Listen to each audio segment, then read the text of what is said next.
रामकृष्ण हरी विठ्ठल केशवा या आजारामध्ये पिल्लांना मग शेळीचं पिल्लू असू द्या, मेंढीचं पिल्लू असू द्या, गाईचं असू द्या किंवा म्हैशीचं असू द्या, या आजारामध्ये यांना जर तुम्ही दूध पाजलं तर ते पिल्लू 10 दिवसात मरायचं त्याच्याऐवजी 1 दिवसात मरतं. इतका घातक आजार आहे हा. तर प्रथम दूध का पाजायचं नाही, या आजारामध्ये दूध का पाजायचं नाही किंवा दूध प्रत्येक वेळेला कधी पाजायचं ते मी प्रथम सांगतो, नीट लक्ष द्या. पहिल्यांदा शेळी वेल्यानंतर कास स्वच्छ करून चीळ फोडल्यानंतर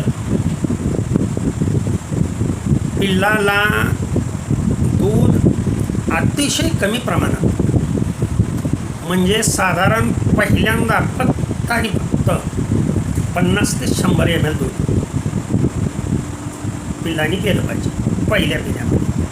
पुन्हा 2 तास अजिबात काही द्यायचं नाही. कासेत तर दूध राहू द्या तसंच, नो प्रॉब्लेम. कास फक्त स्वच्छ धुवून घ्या.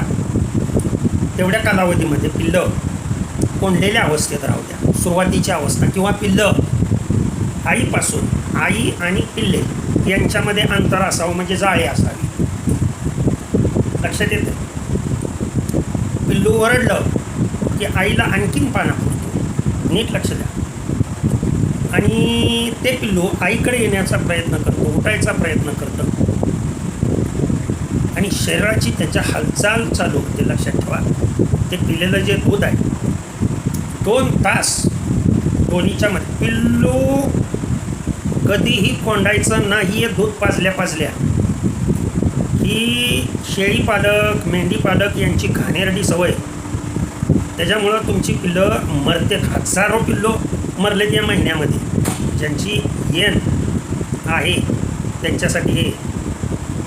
मला दररोज कमीत कमी 10 ते 15 फोन येतात. लक्षात आलं, सर माझ्या पिल्लाला हे होतं आहे, माझ्या पिल्लाला हे होतं आहे. सगळं त्यांनी मी जे आज सांगतो आहे त्यातली एक बी गोष्ट केलेली नसते. आणि भरपूर दूध पिना तर ते दूध पाजलेलं असतं. तर दूध कसं पाजायचं आहे लहान पिल्लांना ते मी सांगतोय. कोंडायचं तर नाहीच. शेळी एका कप्प्यामध्ये तिच्या पुढच्या कप्प्यामध्ये पिल्लं असावी, परंतु पिण्यासाठी त्यांचा कॉन्टॅक्ट येता कामा नाही. पिल्लू दडपडलं पाहिजे, उठलं पाहिजे आहे. लक्षात ठेवा. बसलं पिल्लू की आई ओरडली की उठतं. पुन्हा इथनं त्या तिथपर्यंत जाऊन त्याला येता नाही आलं की खाली बसतं. पुन्हा आई ओरडली की ते उठतं. म्हणजे बसणे आणि उठणे, बसणे आणि उठणे यामध्ये त्या पिल्लांचा व्यायाम होतो. लक्षात ठेवा या गोष्टी. पुन्हा 2 तासाच्या आत शेळीचा झार वगैरे पडतो. झार पडण्यासाठी काय उपाययोजना करायची आहे ती मी व्हिडिओ अपलोड केले, ते पहा. सहजासहजी पद्धतीनं, कशा पद्धतीनं शेळीचा झार 2 तासाच्या आत पडलाच पाहिजे कसल्याही परिस्थितीत. लक्षात ठेवा या गोष्टी. पडतो व्यवस्थित, कास वगैरे धुवून घ्यायची. तोपर्यंत तिला शेळीला खायला टाकायचं. तुम्ही शेळी वेल्या सकाळी जरी खुराक ठेवला असेल तर शेळी वेल्यानंतर पहिलं काम करायचं, शेळीला पाणी पाजा किंवा खुराक अगोदर ठेवा आणि नंतर थोड्या वेळाने एक अर्ध्या पाऊण तासांनी तिला पाणी. कारण खूप काही डिहायड्रेशन झालेलं असतं, ब्लड बाहेर पडलेलं असतं. त्यामुळं ब्लडमध्ये काय नियरली अबाउट 80%, 60 to 80% पाणी आहे. लक्षात. आणि त्यामुळं शरीरातलं पाणी कमी होतं. आईची तब्येत जपणं आवश्यक आहे. पाणी पाजणे, झार वगैरे पडल्यानंतर तो झार भरून टाकणे. 2-2.5 तासानंतर पुन्हा दुसऱ्यांदा दूध त्याला पाजायचं. किती वेळ पाजायचं, किती पाजायचं, ही जास्तीत जास्त 75 ते 100, त्याच्यापेक्षा जास्त पाजायचं नाही. आणि आता पिल्लू कोंडायचं नाहीच, जमिनीवरतीच राहू द्या. आलं का लक्षात. ते जमिनीवरती बसेल. मी अगोदर व्हिडिओ टाकला आहे, शून्य विभाव आणि सर्व आजार पूर्णतः बरे होतात. पचनसंस्था व्यवस्थित होती. ते पहिलं दूध पचल्यामुळं त्यानं काय केलेलं असतं ते पहा. पहिला पिवळीशी किंवा काळीशी त्याची संडास बाहेर पडते आणि ते बाहेर पडणं फार महत्त्वाचं आहे. आता ही एकदा दोनदा काय काय वेळेला ही संडास काय होती की त्या ह्याला चिटकून बसते. तर ते अगोदर तिथे गेलं की संडास व्हायच्या अगोदर पिल्लाच्या त्या भागाला थोडासा तेल पुसलं की संडास चिटकत नाही. लक्षात ठेवा या गोष्टी. संडास न चिकटण्यासाठी काय करायचं. पिल्लं कोंडल्यामुळं काय होतं, पिल्लं बसून कुठली पिल्लं शेळीची मेंढीची संडास करत नाही, ते उठूनच करतात. परंतु तुम्ही कोंडलं असल्यामुळं त्यांना उठताच येत नाही आणि बसून काय त्यांची संडास सगळी पूर्ण साफ होत नाही. मग ते जे दूध आहे पेल्याचं हे तर एकतर पौष्टिक दूध असतं. सर्वात जर पवित्र आणि पौष्टिक पदार्थ कोणता असेल तर दूध. मग ते शेळीचा असू द्या, गायचा असू द्या, म्हैसीचा असू द्या किंवा लहान मुलांसाठी स्त्रीचं असू द्या, सर्वात महत्त्वाचं आईचं दूध हे सर्वात महत्त्वाचं. ते पहिले 2 दिवस कमीत कमी 2 दिवस अशा पद्धतीनं 3-3 तासाचा गॅप देऊन थोडं थोडं थोडं पाजायचं. आणि मग दुसऱ्या दिवशी ज्या वेळेला पिल्लू दूध पिऊन पाजण्याची क्रिया तशीच 2 दिवस पहिले 2 दिवस दूध असंच पाजायचं. उरलेलं दूध काढून तुम्ही खरवस करू शकता. अतिशय उत्कृष्ट पौष्टिक खरवस असतो आणि पुरुषांनी स्त्रियांनी तो खरवस खाणं म्हणजे हार्मोनल बॅलन्सच्या दृष्टीनं अतिशय फायदा लागू शकतो. आता या गोष्टी जर तुम्ही नाही पाळल्या तर परिणाम काय होतो. ते सुरुवातीचं दूध न पचल्यामुळे त्याचा असा गोळा तयार होतो. कारण ते पचन करण्यासाठी तेवढ्या पद्धतीचा जठराग्नी, तेवढ्या पद्धतीचा जठरस हे तयार झालेला नसतो आणि त्याच्यामुळं ते दूध पचू शकत नाही. ही एक घटना सांगितली. तर दूध असं या सुरुवातीच्या अवस्था सांगितली. आता पुन्हा पुढं जर समजा तुम्ही हे नाही केलं, हे मी सांगितल्याप्रमाणे जर नाही केलं तर परिणाम काय होतो. पिल्लाने ते पिलेलं दूध कधीही प्रमाणापेक्षा जास्त दूध पिण्यानं पिल्लू आजारी पडतं. मग ते 4 दिवसांनी असू द्या, 5 दिवसांनी असू द्या, 7 दिवसांनी असू द्या. 7 दिवसापुढं आजारी पडण्याची कारणं ही त्याची जनरली 15 दिवसापर्यंत तुम्ही पिल्लू 15 दिवसापर्यंत जगवलं की पुन्हा ते पिल्लू मरत नाही. लक्षात ठेवा. कारण या वेळेलाच मुख्य काळजी या वेळेला असते. ते न पचल्यामुळं त्याला ताप येतो, त्याला ज्वर म्हणतात. लक्षात ठेवा. आणि टेम्परेचर एकतर बॉडीचं टेम्परेचर वाढतं नाहीतर बॉडीचं टेम्परेचर कमी होतं. पिल्लू पहिल्या 2 दिवसात जसं पेत होतं तसं तिसऱ्या दिवशी 4थ्या दिवशी तुम्हाला पिल्ल्याला दिसत नाही. किंवा पुन्हा मध्ये आधी 10-12 दिवस झाले. लक्षात ठेवा. त्यांनी जर माती वगैरे खाण्यात आली तर पोट त्याचं त्या मातीमुळं जंतूची लगेच वाढ होते. पिलेलं दूध आहे ते त्याला पचन होत नाही, त्याला ताप यायला सुरुवात होते. मग दुधामुळं तर ताप आलेला असतो आणि पुन्हा तुम्ही एसिडिंगनी दूध पाजता म्हणजे रोग वाढवता का कमी करता. तर रोग वाढवता हो. लक्षात ठेवा या गोष्टी. त्याचं एकतर टेम्परेचर कमी होतं म्हणजे 100च्या खाली जातं, नाहीतर टेम्परेचर 103च्या पुढे जातं. 103पर्यंत टेम्परेचर आलं की लक्षात ठेवायचं आपलं काहीतरी चुकतंय. 102, 101 हे त्याचं नॉर्मल टेम्परेचर झालं. ऋतू कोणताही असो. पण 3पर्यंत गेलं किंवा 100च्या खाली आलं की लक्षात ठेवायचं आपलं काहीतरी चुकतंय.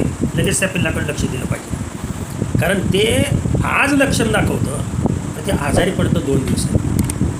तोपर्यंत तिकडे काय झालेलं असतं त्या दुधाचा जाटर रस. कारण ज्या वेळेला शरीराचं टेम्परेचर म्हणजे तापमान कमी असतं किंवा शरीराचं तापमान वाढलेलं असतं त्यावेळेला जाटर रस जेवढा पाहिजे तेवढा कधीच तयार होत नाही. त्याच्यामुळं पिलेलं जे दूध आहे ते पिलेलं दूध लक्षात ठेवा पचन न होता त्याचा असा गोळा बनतो. बाहेरच्या बाजूने गोळा तयार होतो, आतमध्ये ते तसंच न पचलेलं दूध त्या गोळ्याच्या आत असतं. असा गोळा बरोबर पाठीमागं डायजेस्टिव्ह सिस्टीममध्ये जातो म्हणजे अन्न नाही पचनसंस्था आणि ते पोट दुखतंय म्हणून पिल्लू ओरडतं मॅ, पुन्हा गप बस, पुन्हा 10-15 मिनटं झाली मॅ. लक्षात ठेवा कसे तुमच्या चुकीमुळं पिल्लं जातात हे मी सांगतो. आणि हा फायदा जर तुम्ही घालवला तर शेळीपालन कसं तुम्हाला फायद्यात राहणार सांगतो. हा तर आपला मुख्य फायदा आहे. फळ आल्यानंतर ते फळ व्यवस्थितरित्या मार्केटला जाईपर्यंत त्याची काळजी घेतो का नाही आपण. ते वनस्पतीचं असू द्या, प्राण्याचं असू द्या, कोणतंही असू द्या. त्याच्यामुळं या जर दुधाचं काय होतं ते मी सांगितलं. आणि तो तसाच पचनसंस्थेमध्ये गेल्यानंतर त्या दुधापासून रोगजंतूची वाढ लगेच होते. म्हणजे जसं सापाला तुम्ही अमृत जरी पाजलं, अमृत उदाहरण म्हणून देतो, दूध घ्या, दुधाला अमृतच म्हणतात, तर त्याच्यापासून लक्षात ठेवा सोनं नाही तयार होणार, साप हा विषच तयार करतो. तसं टेम्परेचर, ताप कमी वाटला पिल्लाचा किंवा ताप जास्त वाटला आणि त्यावेळेला जर तुम्ही दूध पाजत असाल, ज्याचं शरीर नको म्हणतं दूध प्यायला, ते कासकट जाऊन पुन्हा मागायला फिरतं, दूध नाही ते शरीर सांगतं येऊ नको नाहीतर मरची. तुम्ही काय करता, पिल्लू दूध पिलं नाही, सरांना फोन लगेच पिल्लू दूध पिलं नाही, आपण ते 3 दिवसाच्या अगोदरपासून ते आजारी आहे आणि तुम्हाला आज फोन करतोय. हां, हे मी सर्वांना शिकवतोय, हे प्रशिक्षण आहे. लक्षात ठेवा माझा हेतू हा आहे की ही माझी माहिती ही सर्वांपर्यंत गेली पाहिजे.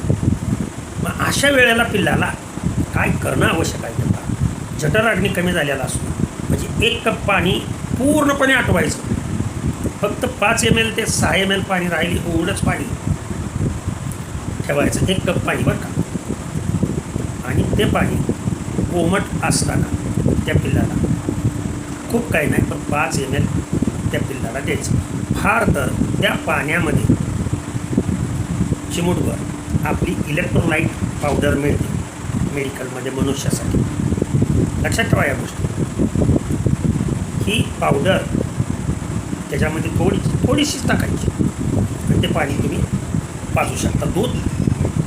2 दिवस पिल्लू जरी नाही पिलं तरी पिल्लू मारणार नाही, पण दूध पाजल्यानंतर पिल्लू निश्चित मारणार, हमखास 101% मारणार. मग फक्त उपचार एवढा करायचा, बाकीचं काही करायचं नाही. साधं सोपं सरळ उपचार मी सांगितलं. काय करायचं, कुठल्या अवस्थेत पिऊ नको म्हणतं तरीसुद्धा तुम्ही पाजता. मग आता मृत्यू जवळ आणता त्याचा का लांब होता, म्हणजे 10 दिवसात पिल्लू आपोआप रिकवर होणार आहे. तुम्ही त्याला जबरदस्तीनं औषधं पाजून काय बी पाजून तुम्ही काय करता, त्याला खलास करण्याचा प्रयत्न करता. आणि हे बाळानं करू नका. अतिशय महत्त्वाच्या गोष्टी या लहान पिल्लांच्याबद्दल मी पुढचा व्हिडिओ लहान पिल्लांची कशी काळजी घ्यायची पुढच्या व्हिडिओमध्ये सांगतो. कारण आता पुढचा सीझन आता एन चालू होती बऱ्याच जणांची आणि पुन्हा ऑक्टोबरमध्ये चालू. तर ह्या गोष्टी सर्वांच्या लक्षात आलेल्या असाव्या. आणि ते पाजल्यानंतर मग पुन्हा जरा थोडंसं पिल्लू फ्रेश दिसायला लागलं हे लक्षात ठेवा. त्याच्यामध्ये इलेक्ट्रोलाइट पावडर जे टाकताय त्याच्याऐवजी त्या 5 ml पाण्यामध्ये थोडासा हिंग टाकायचा, हिंग, आणि ते पाणी ढवळायचं, चांगलं हिंग विरघळू द्यायचं आणि ते पाणी एकदाच पाजायचं. हिंगाचं पाणी एकदाच पाजायचं. लक्षात ठेवा या गोष्टी. काही अडचण असली फोन दिलेले असतात, त्याच्यावरती तुम्ही कॉन्टॅक्ट करू. परंतु तुम्ही व्हिडिओ अपलोड केलेले पाहायचे सोडून काय तुम्ही फोनच करता येईल की डायरेक्ट. अहो कसं आहे माहिती का, कुठल्याही व्यक्तीला मी व्हिडिओ कधी म्हणजे लेक्चरच्या ह्याच्यामधून वेळ नसतो म्हणून लक्षात ठेवा गाडीत मी व्हिडिओ काढतो, जिथं वेळ मिळेल तिथे माहिती देण्याचा मी प्रयत्न करतो. बरं, माझ्याकडे एक प्रकारचं ज्ञान नाही, सर्व जेवढं ज्ञान आहे टीचिंग क्षेत्रामध्ये ती काही असू द्या, फील्ड कोणतंही असू द्या, सायन्सबद्दल सर्व, इंग्लिश, मॅथमॅटिक्स, सायन्स हे एक क्षेत्र झालं, गायनाचं दुसरं क्षेत्र झालं, तिसरं क्षेत्र कीर्तनाचं झालं, चौथं क्षेत्र दृष्टांत, 5वं क्षेत्र आहे की टेक्निकल म्हणजे यूट्यूब चॅनल वरती सेटिंग वगैरे कशा करायच्या, 6वा 7वा प्रकार मनुष्याचे आजार, त्याच्यावरती व्हिडिओ. बरं, एक माझ्याकडं माहिती नाही, असंख्य माहिती असल्यामुळे मी फुल डे एंगेज असतो. 4 ते 5 तास फक्त झोपतो वर्षात, बाकीचा सर्व वेळ तुमच्यासाठी देत असतो आणि व्हिडिओ अपलोड करत असतो. तर हे आवर्जून सर्वांनी याचा फायदा घ्या. रामकृष्ण हरी, विठ्ठल केशव.